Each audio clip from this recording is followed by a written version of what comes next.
Assalamu alaikum 5th class. How are you? Today is our 8th online lecture of New Active English. Let's start our lesson.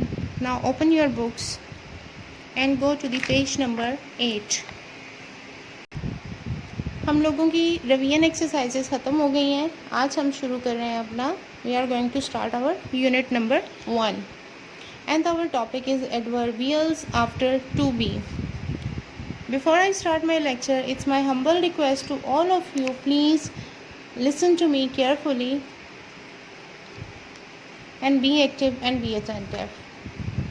Our basic topic is adverbials after to be.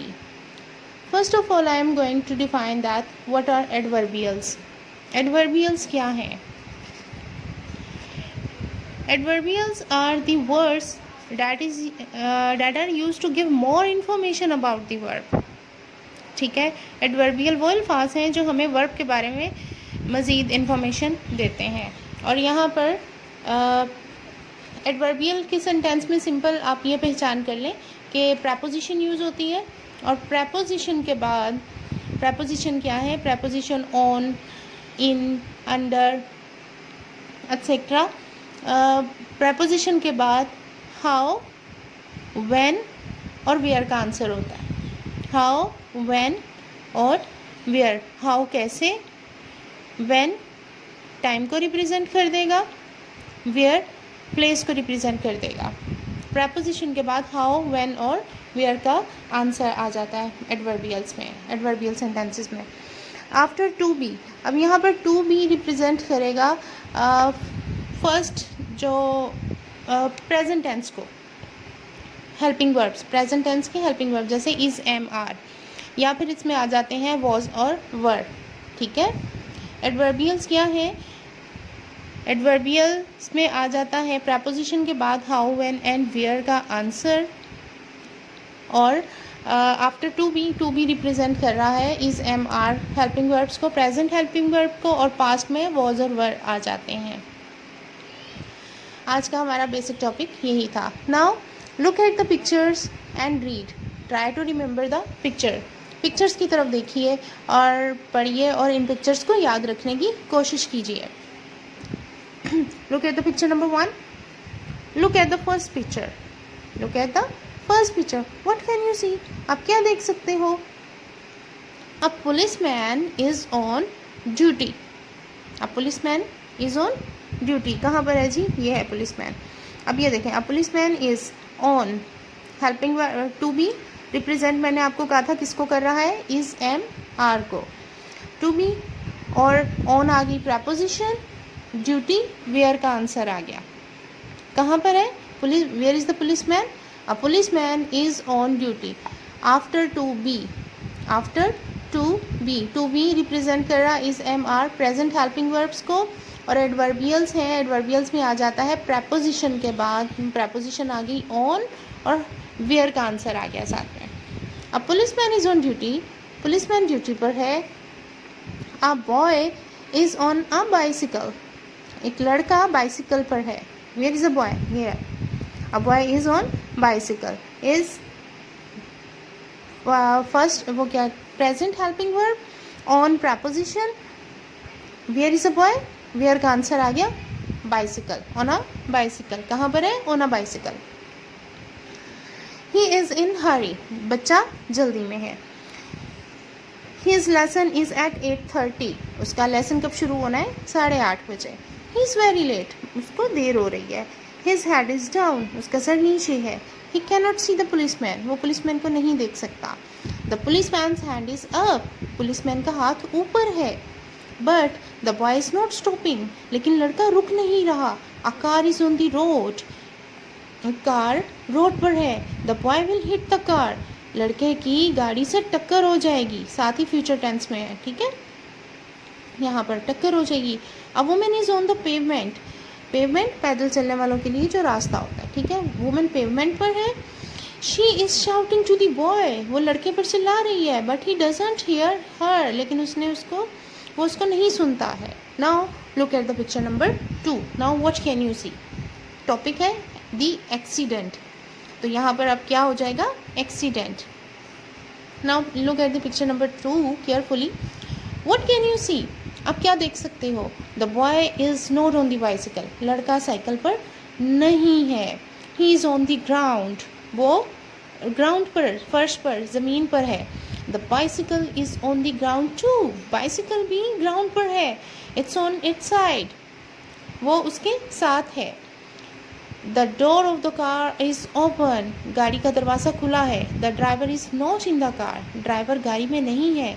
He is in the street. वो गली में है. He is looking at the boy. वो लड़के को देख रहा है. The woman is not on the pavement. अब औरत भी जो है वो पेमेंट पर नहीं है. She is in the street. वो गली में है. She is speaking to the boy. वो लड़के से बात कर रही है, उससे. The policeman is in the shop. Policeman दुकान में है. He is on the telephone. वो टेलीफोन कर रहा है. Soon the boy will be in the ambulance. जल्द ही लड़का एम्बुलेंस में होगा. अब पुलिसमैन किसको फ़ोन कर रहा है? पुलिस एम्बुलेंस को. Then he will be in hospital. फिर वो हॉस्पिटल में होगा.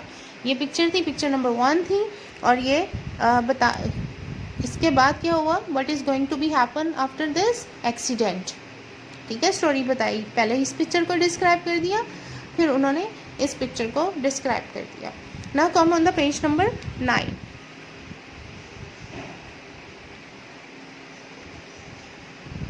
Look at the top of the page. Last term the class had a test. Last term में क्लास का टेस्ट हुआ था. The teacher give some prizes. Teacher ने कुछ प्राइजेस दिए. Here they are. यहाँ है. चलें जी. फर्स्ट प्राइज़ किया किसको? जमील को. First prize is for Jamil. Second prize Uzma. Third prize Nasir. Fourth prize Zeb. Fifth prize Shan. And six prize is for Nadia. अब नीचे हमारे पास कुछ क्वेश्चन है. If we ask you the question like this, we will show you this picture. Okay, only we will show you these pictures. The question is, did Jamil win a prize? In my previous lecture, I have already defined the past indefinite tense, that we use second form of verb in a possessive sentence. जैसे second form of verb इस्तेमाल करते हैं. He played cricket. उसने cricket खेली. अब इसको interrogative में change करेंगे तो क्या हो जाएगा? Did he play cricket? Helping verb आ गया did, और फर्स्ट फॉर्म ऑफ वर्ब का इस्तेमाल कर लिया हमने. Did he play cricket? और नेगेटिव बनाते हुए हम क्या करेंगे? डिड नॉट का इस्तेमाल करेंगे और first form of verb use करेंगे. He did not play cricket. Anyways, अब यहाँ जब क्वेश्चन में डिड होगा, इट मीन्स ये कौन सा टेंस है? Past indefinite. टीचर जब क्वेश्चन में डिड बोलेंगी, so you have to use second form of verb in your answer. Question को हमेशा ध्यान से सुना करें कि टीचर क्वेश्चन में डिड बोल रही हैं, डज बोल रही हैं, डू बोल रही हैं. If there is a did in a question, simply you have to answer in a second form of verb. You have to use second form of verb in your answer. अब question number 1 की तरफ देखें. Did Jamil win a prize? क्या जमील ने prize जीता? Yes, he won the first prize. Yes, he won the. देखें, win होता है ना, विन की सेकंड फॉर्म हमने यूज़ कर ली. क्वेश्चन में डिड है तो आंसर में second form of verb use कर ली. Yes, he won the first prize. Now look at the second question. Did Uzma win a prize? Did के साथ फर्स्ट फॉर्म ऑफ वर्ब आती है. ठीक है, ये आपका टेंस आपको बार बार मैं याद करवा रही हूँ. अब क्वेश्चन डिड में है तो आंसर में हम सेकंड फॉर्म ऑफ वर्ब का इस्तेमाल करेंगे. उज़मा ने कोई प्राइज़ जीता? Yes, she won the second prize. Uzma second number पर थी ना? हाँ, उसने दूसरा प्राइज़ जीता. We have to use second form of verb in the answer. The first prize is for Jamil. The second prize is for Uzma. Who is the third prize for? अब यहाँ पर हु जो है ना, वो हम लोग पर्सन के लिए यूज़ करते हैं. हु, कौन. तो कौन में यहाँ पर हम पर्सन के लिए हु का इस्तेमाल करते हैं. Who is the third prize for? तीसरा प्राइज़ किसके लिए है? तो आंसर में अब देखें हेल्पिंग वर्ब यूज़ हो रहा है इज़. तो हम बोलेंगे the third prize is for Nasir. Nasir ही का था ना. The third prize is for Nasir. Who is the fourth prize for? Fourth prize किसके लिए है? The fourth prize is for Zeb. Who is the fifth prize for? The fifth prize is for Shan. Who is the sixth prize for? The sixth prize is for Nadia. Simple सा topic था, बस आपने इस चीज़ को ध्यान में रखना है. Keep it in your mind. If teacher use did in a question, so you have to use second form of verb in your answer. और फ्लुएंसी भी होनी चाहिए, अटक अटक के आपको नहीं बोलना है. होप सो आज का टॉपिक क्लियर हो गया होगा. Take care of yourself. अल्लाह हाफिज़.